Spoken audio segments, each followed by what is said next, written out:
Kalu is the graced son. Once upon a time, in a quaint village nestled between rolling hills and lush green valleys, there lived a humble servant boy named Kalu. The village, known for its vibrant markets and festive celebrations, was a place where everyone knew one another. Kalu was raised by his loving father, Okoro, a kind and wise man, and his stepmother, Adana. Despite the loss of his mother at a young age, Kalu found solace in his father's gentle guidance and the beauty of the village. However, beneath the surface of their seemingly harmonious home, a betrayal lurked within. Adana, consumed by greed and envy, resented Kalu and coveted the wealth Okoro had amassed. She often whispered venomous lies into the ears of Kalu's uncle, Obina, a man equally driven by avarice. Together, they conspired to seize Okoro's vast estate and rid themselves of Kalu. One fateful night, while Kalu was away on an errand to fetch rare herbs from the neighboring forest, Adana and Obina concocted a wicked plan. They planted stolen goods in Kalu's quarters and spread rumors throughout the village that Kalu had been stealing from his own father. Upon his return, Kalu was met with accusations and distrust. Despite his protests of innocence, the villagers turned their backs on him, influenced by Adana's cunning manipulation. Heartbroken and abandoned by those he trusted most, Kalu found himself homeless and destitute. With nothing but the sack of clothes on his back and a heart heavy with sorrow, he set out into the world, determined to forge his own destiny. The first night alone, he slept under the stars, the vast sky a silent witness to his tears. Facing countless hardships and challenges, Kalu refused to succumb to despair. He wandered from village to village, taking on any job he could find. He worked as a farmhand, a fisherman, and even a blacksmith's apprentice. Each job taught him new skills and hardened his resolve.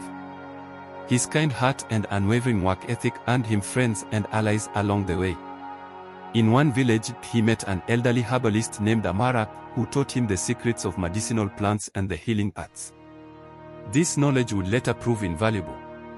Years passed, and Kalu's fortunes began to change.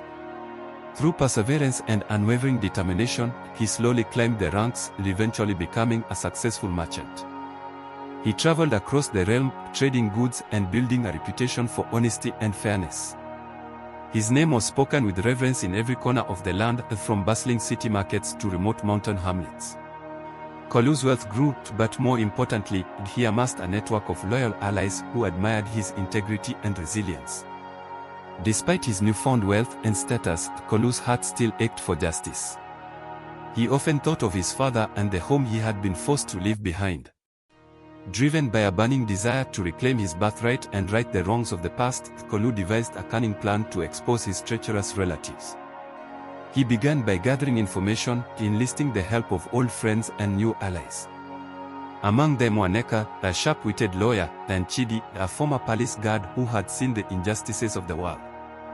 Kalu and his allies collected evidence of Adana and Obina's deceit, documenting their schemes and the false accusations against him. They uncovered financial records, forged documents, and testimonies from villagers who had witnessed their corruption. With a mountain of evidence in hand, Kalu prepared to present his case before the king. The journey to the royal court was long and arduous. Kalu and his companions traveled through dense forests, crossed raging rivers, and braved treacherous mountain paths.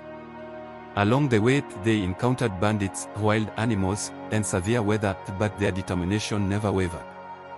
Each night, around the campfire, they shared stories and bolstered each other's spirits, knowing that justice was within reach. Upon reaching the capital, Kalu requested an audience with the king.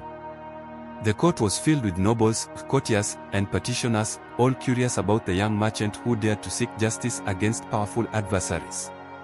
Kalu's calm demeanor and eloquent speech captivated the assembly.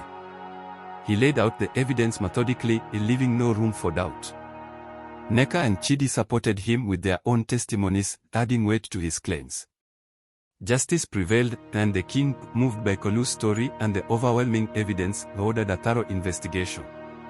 Adana and Obina were found guilty of their crimes and stripped of their ill-gotten gains. Kalu's father's estate was rightfully returned to him, and the villagers who had once turned their backs on him now celebrated his triumph. But more than just reclaiming his inheritance, Kalu had proven that the power of resilience and integrity could overcome even the greatest of adversities. His journey had not only restored his rightful place but also healed the wounds of betrayal and mistrust.